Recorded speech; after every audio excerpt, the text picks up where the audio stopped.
All over the world, including in Ukraine, journalists are suffering, are being persecuted and are in some cases dying because of the actions of people like Putin. Diana Peasey.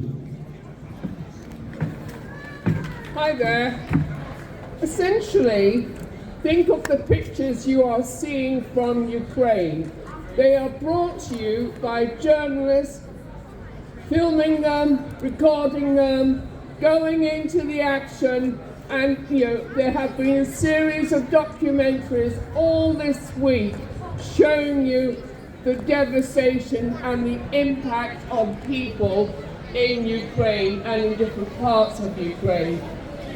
Journalists themselves have become the casualties of war, and it's inevitable given the barrage of weapons that are being used.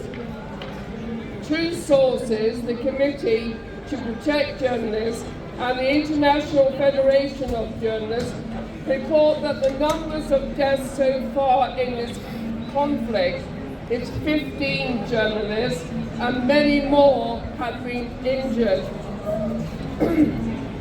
Most of the deaths happened in the first few months of the conflict, where journalists and their camera crews got caught up in the bombing, the firefights, were shot, attacked by drones between the Russians and the Ukrainian forces. Reporting from the front line is dangerous, hazardous, and as we know, possibly life-threatening. There are no guarantees that you won't be hit. Eugenie Saturn was working at the local TV channel Kiev Live when the television tower was bombed. He was the first journalist to be killed. He was identified by his press card. 3 other television towers were also attacked, and these attacks forced 32 TV channels and dozens of radio stations were taken off the air in Ukraine. The first foreign journalist to be killed was US documentary filmmaker Brent Rene when he was shot in the neck while driving his car in Irpin. Oksana Bulina, a Russian journalist based in Ukraine, said in one of her reports that the war was a mistake and a crime. She was killed by a kamikaze drone while reporting on an airstrike on a shopping centre in Podol, a suburb in Ukraine.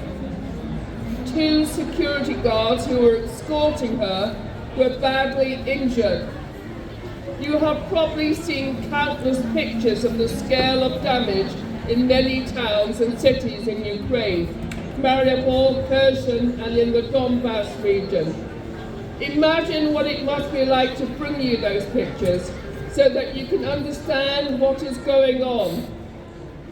It is important that the wider world knows what is going on and the scale of the bombardment. The journalists who are working from the front line are incredibly brave. Meanwhile, in Russia, scores of journalists have been arrested while covering protests on the mobilization in September of more troops for the war. The spokesman for the Committee for the Protection of Journalists said the crackdown on independent journalists was another step in its efforts to silence dissenting voices on its war in Ukraine. The spokesman said the government must stop issuing these summonses, immediately release journalists detained while covering anti-mobilization protests, and drop all charges against them. When the committee contacted the appropriate ministry, no one was available for comment. I urge you to look carefully at the pictures that are brought to you and think of the journalists bringing them. Thank you.